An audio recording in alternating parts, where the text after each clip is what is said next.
Hola, estamos aquí con Pablo Pineda.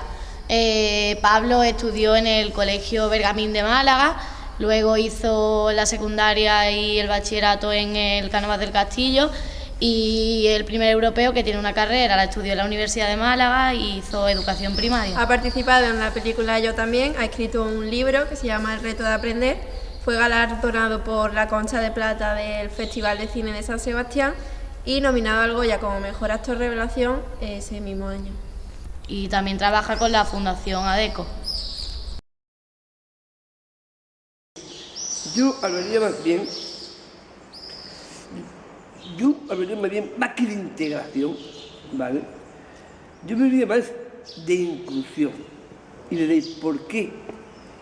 Pues porque la integración, primero, es un discurso que estuvo muy bien al inicio, al principio, de hace 30 años más o menos, pero ahora la realidad ha cambiado.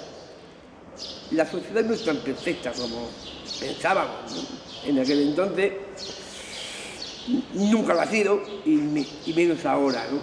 Entonces yo creo que con las sociedades no están perfectas, nosotros no tenemos por qué adaptarnos a la sociedad, es al contrario. Y en la escuela pasa idénticamente igual.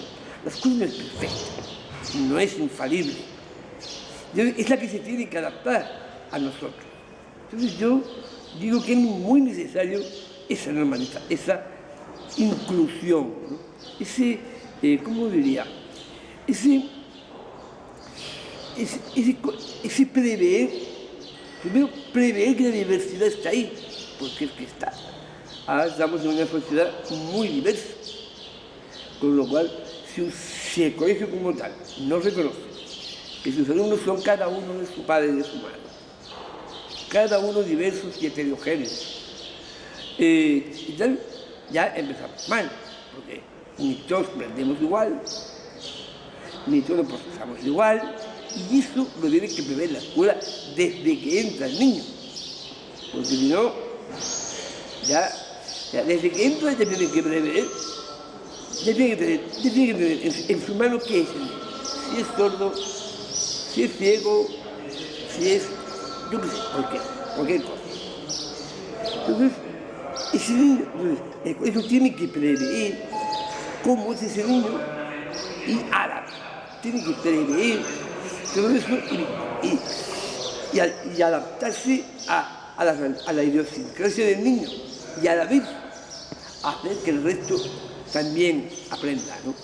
También aprenda, con lo cual es muy difícil hacer labor. Ahora el profesorado lo tiene difícil, ¿no? Lo que hay que cambiar la metodología de enseñanza.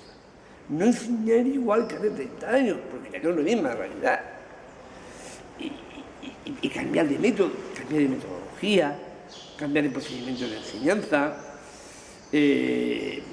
dejarlo, no sé, hacerlo más dinámico, más motivante, porque hasta el fracaso escolar.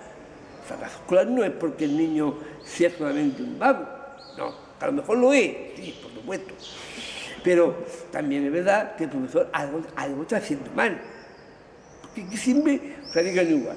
Yo cuando escucho la reforma educativa siempre creen en que la culpa es del niño, pero nunca la culpa puede ser del profesor, el que lo está enseñando mal, que puede ser.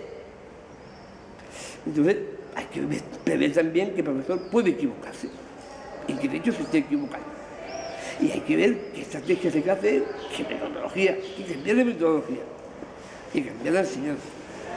Y sobre todo, meter muchos profesores, ir gradualmente, aquí no hablamos de mosquedades, pero gradualmente metiendo a los profesores más mayores que están ya más gastados, más quemados, y apostar por los profesores jóvenes, que son más comprometidos, claro, que son los más comprometidos, los que tienen más empuje, más ilusión, y eso es bueno también, porque si un niño ve que el profesor tiene ilusión, y que lo va a ayudar, ya es otra cosa.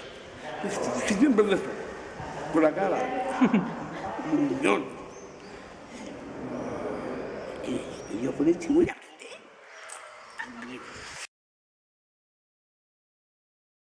Bueno, vamos, aquí los beneficios están muy repartidos, ¿vale? No solamente hablamos de los beneficios para los chicos, es para los chicos y para todo lo que les rodea. Porque para el niño, primero, se siente arropado, se siente aceptado. Y eso para la autoestima es fundamental. Si tú te sientes aceptado, estás mejor y estás más feliz. ¿Qué pasa con un niño con discapacidad? Un niño con discapacidad, si se siente querido, si se siente aceptado, ese niño más feliz del mundo, se siente feliz, se siente querido, porque sentirse querido forma parte de la persona. Con lo cual, ese es un gran beneficio, que se sienten queridos, se siente que tiene amigos, no se siente solo. Es que eso es muy importante. La soledad es algo terrible, además te la imponen, terrible. Entonces, eso es, yo creo que el gran beneficio, yo creo que, y además, y luego, por supuesto, aprender todo lo que le están enseñando, con lo cual, todo esto hace que el niño pues, salga más feliz, más motivado, con más curiosidad por aprender, con más ganas en general, ¿no? Entonces, eso redunda en su autoestima, en su autoconcepto y en su... y además, es muy importante porque nosotros sabemos relacionar con vosotros, o sea, hace que, ¿cómo te diría? Que el niño sepa relacionarse, porque muchas veces nos retraemos, nos tendemos a aislarnos, y eso nos abre nuestro corazón, nos abre hasta los demás, nos hace saber cómo relacionar para todo lo que les rodea. ¿Por qué? Porque os va a hacer mejores personas. Esto seguro. O sea, seguro que al profesor, primero, le hará mejor al profesor. Porque le va a hacer como un reto, como un estímulo para ir aprendiendo a enseñar cada vez mejor. O sea, es como un reto, diciendo, a ver cómo le enseño. Y eso es muy aliciente en el día a día. Y además cuando ve que el niño aprende, más aliciente tiene el profesor. Con lo cual es un estilo de mejora, de cualificación del profesorado. Pero también a los compañeros, a los que les rodean, porque los hace mejor personas, los hace más humanos, los hace que vosotros también sepáis que la discapacidad está mucho más cerca de lo que creéis, ¿vale? Porque muchas veces pensáis, sois chicos sanos, fuertes, guapos, pensáis que la discapacidad está muy lejana, y no es verdad. Tú puedes hacer una mala maniobra y partirte una pierna y ya eres discapacitado. La discapacidad está en cualquier sitio. O sea, se te cae una teja encima de la cabeza y ya te quedas listo.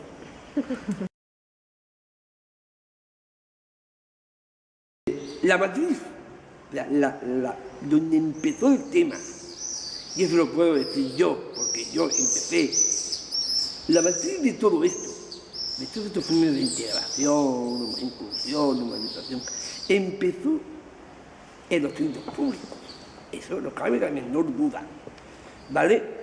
Porque hace 30 años la escuela privada no iba por ese tema, ni muchísimo menos. De hecho, nosotros estamos en centros de educación especial. Eso existía. ¿Quién apostó por la integración? Los centros públicos. Fueron los primeros que apostaron por el tema. Y eso hizo que luego la privada, a través de la concertada, ¿vale?, fue cogiendo esa filosofía de la inclusión y de la integración. Pero fue sacando esa filosofía.